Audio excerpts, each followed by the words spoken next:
Hey everyone, and welcome back to AI Explained. Today, Okay. we're doing a deep dive into the world of a true titan in tech. Jensen Huang, you might know him as the CEO of Nvidia, Yeah.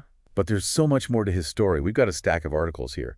And what's fascinating is that they paint this picture Yeah. of someone who's not just brilliant, but also incredibly driven Yeah. and, dare I say, a little bit mysterious. That's right. We often hear about these tech CEOs as almost mythical figures, but what's interesting about Huang is the blend of the ordinary and the extraordinary in his journey. Okay, let's unpack this. So Right. we know he's the CEO of Nvidia, Yeah. and that the company is now worth over $2 trillion US. Ah. That's only the third company in U.S. history to hit that milestone, which is just wow. It really puts into perspective the sheer scale of NVIDIA's success and Huang's role in leading them to that point. What's often overlooked is the fact that NVIDIA's work in AI goes far beyond just gaming. Their accelerated computing platforms are being used by companies like Tesla for self-driving cars and Microsoft for cloud computing. They're essentially providing the building blocks for some of the most cutting-edge AI applications out there. And to think this all started with a guy who washed dishes at Denny's. Yeah. Denny's. I mean, that's not exactly the typical breeding ground for tech moguls, is it? It's an incredible testament to his drive and resilience. He immigrated to the United States, Yeah. and like many immigrants, had to start from scratch. And what's fascinating is that you can see echoes of that early experience in his leadership style today. The Economic Times article talks about how those early jobs instilled in him a strong work ethic and a focus on efficiency that he's carried with him throughout his career. Here's where it gets really interesting. We were looking at his LinkedIn profile, and there's this sort of missing chapter between his time at Denny's and founding Nvidia. He goes straight from the diner to tech startup, which, let's face it, is quite a leap. It's very intriguing. We know he held significant roles at LSI Logic and Adaptec, Right. major tech companies, before starting NVIDIA. So why choose to omit them from his public profile? What message is he sending? Is it humility, a focus on the present over the past, or perhaps a strategic decision to highlight the contrast between his humble beginnings and his extraordinary success? And that success is undeniable. Nvidia was co-founded in 1993, and since 2019 alone, the company's stock has increased by over 3,700%. Wow. It's mind-boggling to think about the kind of foresight and vision that must have taken. That's the power of anticipating and capitalizing on a major technological shift. Huang saw the potential of AI early on, and he steered NVIDIA to become a leader in providing the hardware that would make AI development possible on a massive scale. It's not just about the chips themselves, it's about creating the infrastructure that enables the entire AI ecosystem to flourish. And speaking of vision, here's a fact that blew me away. Over a decade ago, Morris Chang, the founder of TSMC, that's the Taiwan Semiconductor Manufacturing Company, the world's largest chip manufacturer, actually offered Huang the CEO position at TSMC. Now, that's a truly significant offer. TSMC is the behemoth of the semiconductor world. They manufacture chips for practically everyone, including, ironically, NVIDIA. To be offered the helm of such a company is a testament to Huang's standing in the industry. But he turned it down. He did. He chose to stick with Nvidia, his own creation, even though it meant passing up what many would consider the most prestigious role in the entire semiconductor industry. Talk about believing in your vision. It speaks to Huang's unwavering faith in NVIDIA's potential and his loyalty to the company he built from the ground up. And clearly, his instincts were spot on. It seems like there's a deep level of respect between Huang and Chang, even though they were, in a way, competing for dominance Same industry. in the same industry. Absolutely. There's a sense of mutual admiration and support in the way they've spoken about each other and their respective companies. They've both acknowledged the importance of collaboration and healthy competition in pushing the boundaries of technology. It's a refreshing reminder that even in the cutthroat world of tech, there's room for respect and camaraderie. And before we move on, I have to share this little tidbit. NVIDIA's headquarters is called Voyager. Voyager, as in? As in the starship from Star Trek. I mean, how cool is that? That's awesome. It's like a subtle hint at the grand ambitions behind NVIDIA's work. They're not just building chips. They're embarking on a technological voyage to explore the frontiers of AI. It definitely adds a layer of symbolism to their mission. They're pioneering new territories in the world of computing, and that sense of exploration and discovery is palpable in everything they do.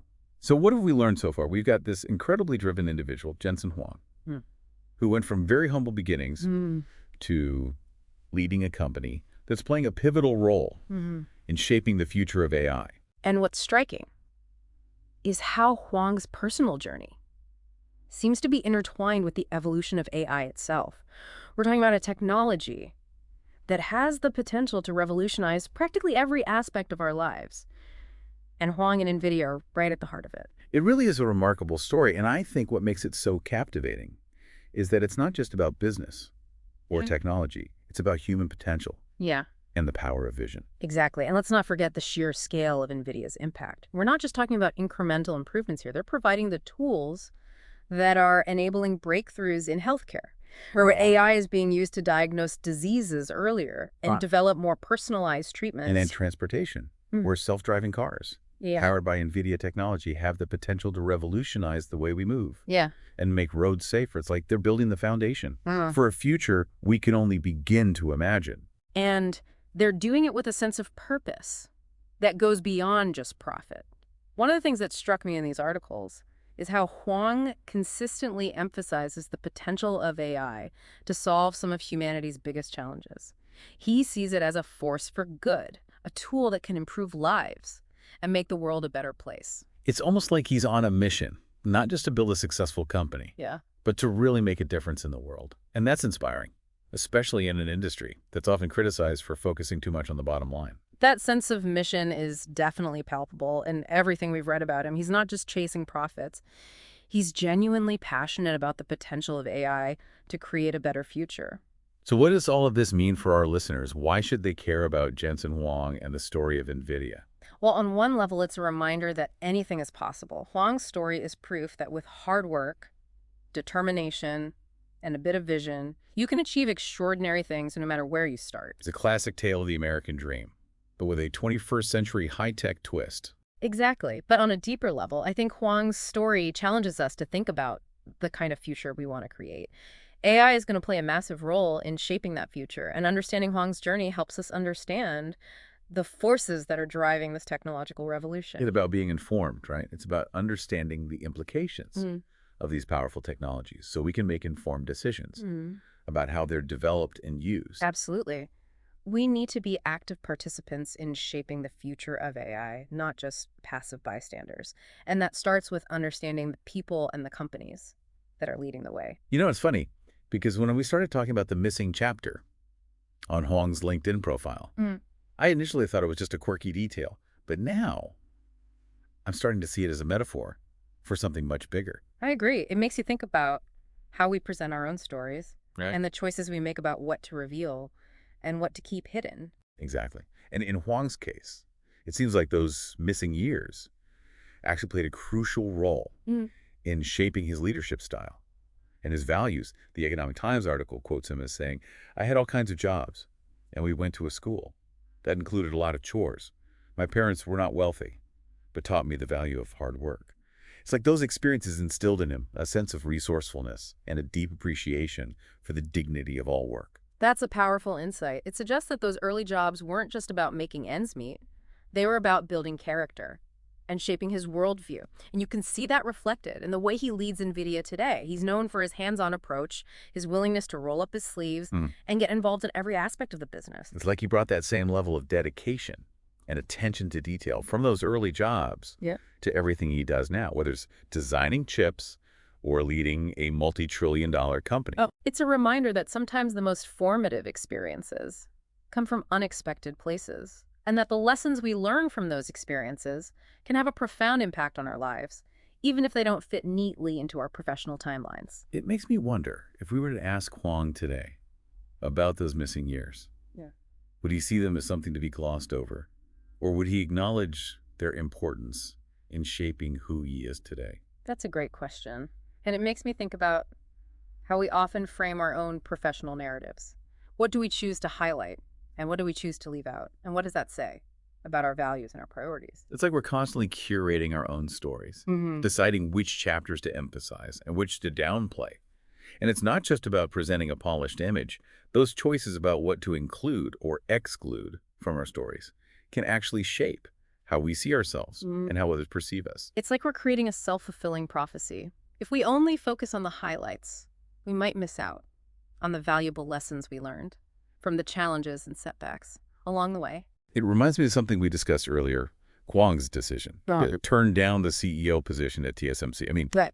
that was a huge decision, a real fork in the road. It certainly was, and it speaks volumes about his commitment to his own vision. He could have taken the safe route, the prestigious position, at a well-established company, but instead, he chose the path that was less certain, the path that required him to bet on himself and his belief in Nvidia's potential. And to be honest, at the time, that potential might not have been as obvious to everyone else.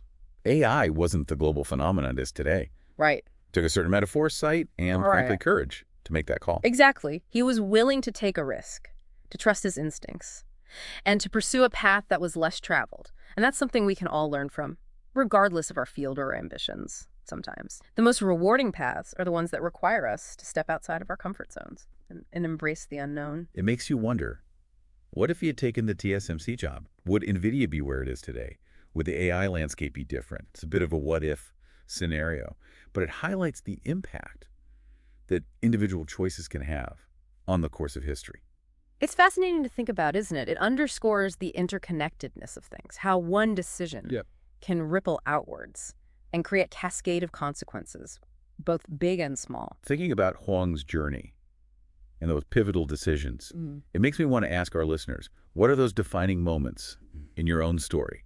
What choices did you make that set you on your current path? And what lessons did you learn from the paths you didn't take? It's a valuable exercise for anyone, regardless of where they are in their journey, taking the time to reflect on those key decisions, to understand the motivations behind them, and to acknowledge the impact they've had on our lives can be incredibly insightful. It's almost like we're reverse engineering our own success or even our failures. By understanding the choices that led us to where we are, we can gain a clearer perspective on where we want to go next. Absolutely. It's about taking ownership of our narrative, recognizing that we have the power to shape our own stories, even as we're influenced by external forces. And speaking of shaping narratives, we've talked a lot about how Huang's personal story is intertwined with the rise of Nvidia and the AI revolution. But I think it's also important to acknowledge the larger societal context in which all of this is happening. You're right. The development of AI is not happening in a vacuum. It's being shaped by a complex interplay of factors, including technological advancements, economic forces, social trends, and ethical considerations. And that's where things get really interesting. Because as AI becomes more powerful and more pervasive, we have to start grappling with some big questions. Questions about the potential impact of AI on jobs, on privacy, on the very nature of what it means to be human. These are not easy questions to answer, and there's no one-size-fits-all solution. But it's crucial that we start having these conversations now, before AI technologies become so deeply embedded in our lives that it's too late to course correct. It's like we're at a crossroads. And the choices we made today about how we develop and deploy AI will have far-reaching consequences for generations to come.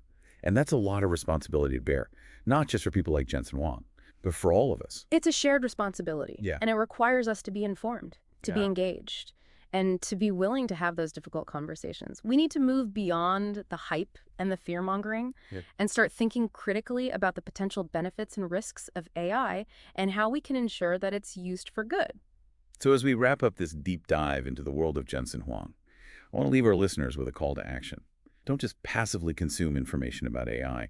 Get involved, learn more, ask questions, challenge assumptions, and most importantly, think about how you can use your own skills and talents to help shape the future of this transformative technology. We've seen how one person's vision and determination can have a ripple effect on the entire world.